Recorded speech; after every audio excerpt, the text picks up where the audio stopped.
প্রিয় শিক্ষার্থী, আজ আমরা এসএসসি পরীক্ষায় আসা সবচেয়ে সহজতম পার্ট টেক কোশ্চেন সেটি নিয়ে আলোচনা করব। টেক কোশ্চেনে সাধারণত দুটি জিনিস পরিবর্তন হয়।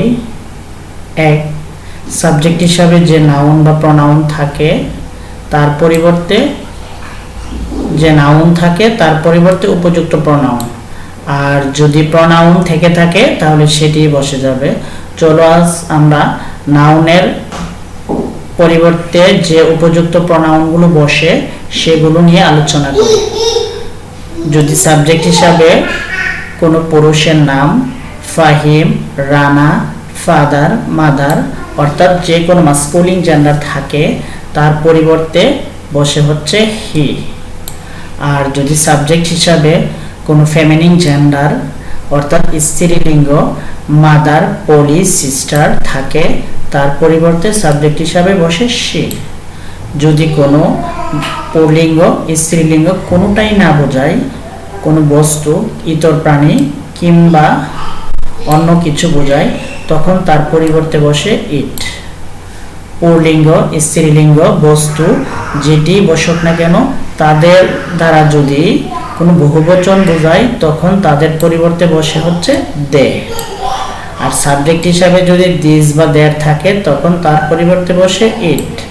সাবজেক্ট হিসাবে দিস অথবা দুস যদি থাকে তাদের পরিবর্তে বসে দে। সাবজেক্ট হিসাবে যদি somebody, someone, anybody, anyone, nobody, no one থাকে তখন তাদের পরিবর্তে বসে দে। প্রিয় শিক্ষার্থীবৃন্দু, টেক কোশ্চেনের দ্বিতীয় পরিবর্তনটি হচ্ছে অক্সিলারি ভার্বের সাথে নট যোগ করে তার সংক্ষিপ্ত রূপটি বসাতে হয়। চলো আমরা অক্সিলারি ভার্বগুলো জেনে নিই এবং তাদের সাথে নট যোগ করলে তাদের কি সংক্ষিপ্ত রূপ হয়। যেমন এম যোগ not MN, is not isn't, are not R, do not don't, did not didn't, does not doesn't, was not wasn't, were not weren't, have not haven't, has not hasn't, had not hadn't, shall not shun, will not won't, should not shouldn't, would not wouldn't, cannot can't, could not couldn't, may not might, might not mightn't, dare not daren't, ought to not oughtn't, must not mustn't, need not needn't, use not user. অর্থাৎ আমরা সংক্ষিপ্ত রূপগুলো take কোশ্চেনে বসাতে হয়। চলো শিক্ষার্থীবৃন্দু, আমরা take কোশ্চেনে কিভাবে লিখব পরীক্ষায় আসলে সেটি আমরা দেখে নিই। অর্থাৎ টেক কোশ্চেনের মধ্যে পরীক্ষার মধ্যে যে টেক কোশ্চেনের প্রশ্নটি দেওয়া থাকে সেটি আমরা মূল সেন্টেন্সটি প্রথমে লিখব। এই যে লেখা আছে মূল সেন্টেন্সটি প্রথমে লিখব, তারপর হচ্ছে কমা বসাবো। এই যে আমরা কমা বসিয়েছি, তারপর হচ্ছে টেগ অংশে যেটা বসে সেটা বসাবো, প্রশ্নবোধক চিহ্ন দিব, তারপরে হচ্ছে নিচে আন্ডারলাইন করে দিব। এই হচ্ছে টেক কোশ্চেন পরীক্ষার হলে খাতার মধ্যে লেখার নিয়ম। চলো আমরা টেক কোশ্চেন পরিবর্তনের নিয়মগুলো জেনে নিই। রুল 1 এ বলা হচ্ছে মূল সেন্টেন্সটি অ্যাফার্মেটিভ হলে টেকটি নেগেটিভ হবে। অর্থাৎ যে সেন্টেন্সটি দেওয়া থাকবে এই অংশে যদি কোনো নেগেটিভ ওয়ার্ড অথবা নট, নো না দেওয়া থাকে তাহলে এই অংশটি নেগেটিভ হবে। অর্থাৎ অক্সিলারি ভার্বের পরে আমরা নট যোগ করব। যেমন উইলের সাথে নট যোগ করলে অন, আর হি এর হি, তাহলে এটার অ্যান্সার হচ্ছে কি অন হি। তাহলে হ্যাভ এর সাথে নট যোগ করলে হ্যাভেন্ট, আর উইর উই, তাহলে এটা হচ্ছে কি হ্যাভেন্ট উই। উড এর সাথে নট যোগ করলে অডেন্ট, আর ইউর ইউ। মাস্টের সাথে নট যোগ করলে মাস্টেন, উইর উই। মেয়ের সাথে নট যোগ করলে মাইন্ড, হির হি। দ্বিতীয় রুলে বলা হচ্ছে মূল সেন্টেন্সটি যদি নেগেটিভ হয় টেকটি অ্যাফার্মেটিভ হবে। অর্থাৎ মূল সেন্টেন্সটি নেগেটিভ হলে পরে আর নট যোগ করতে হবে না।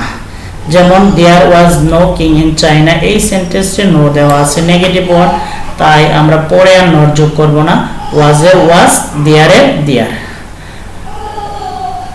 নিডের পরে নট দেওয়া আছে তাই আমি আর নিড নট বসাবো না, আমি বসাবো নিড ইউ। ইজ এর পরে নট দেওয়া আছে ইজ হি, তারপরে হেড এর পরে নট দেওয়া আছে হ্যাড ইউ, উড এর পরে নট দেওয়া আছে উড ইউ। রুল 2 এর 1 এ বলা হয়েছে সাবজেক্ট হিসেবে যদি নাউন থাকে আমরা ট্যাগ অংশে ওই নাউনের উপযুক্ত প্রনাউন বসাবো। যেমন রহিম এন্ড করিম দুইজন ব্যক্তি, তাদের পরিবর্তে আমরা বসিয়েছি দে, আর উইল এর সাথে নট যোগ করলে অন্ট, তার মানে অন্ট দে। রুল 3 এ বলা আছে যদি সাবজেক্ট হিসাবে কোনো অচেতন পদার্থকে সচেতন রূপ অর্থাৎ এদেরকে যদি কোনো সচেতন রূপ হিসাবে বসানো হয়, ওয়ার্ডগুলো হচ্ছে সান, ডেথ, লায়ন, তাদেরকে মাস্কুলিন জেন্ডার হিসাবে বিবেচনা করা হয়, অর্থাৎ তাদের পরে হি বসে, তাদের উপযুক্ত প্রনাউন হিসাবে হি বসে। যেমন the sun gives his light to all, এখানে আমরা হচ্ছে ভার্বের সাথে এস থাকার কারণে ডাজেন আর সানের পরিবর্তে হি।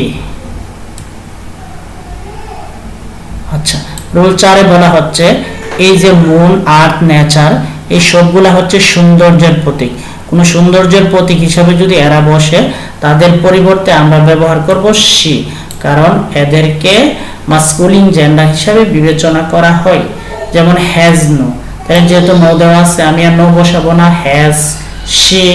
তারপরে হচ্ছে দ্য মুন লুকস বিউটিফুল, যেহেতু ভার্বের সাথে এস দেওয়া আছে ডাজেন্ট, শি ইত্যাদি।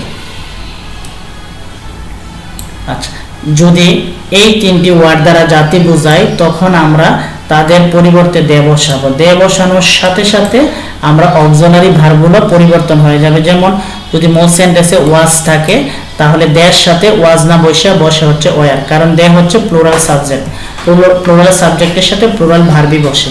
হ্যাজ থাকলে মোর সেন্টেন্সে আমরা হ্যাজ না বসাবো হচ্ছে হ্যাভ। ডাজ থাকলে ডু, ইজ থাকলে আর। যেমন ম্যান ইজ মর্টাল, এখানে একজন মানুষ মরণশীল নয়, এখানে সকল মানুষই মরণশীল, তাই ইজের লগে নট যোগ করলে যেহেতু আছে আমি আর নট বসাবো না, ম্যানের পরিবর্তে দে, ইজের পরিবর্তে আর।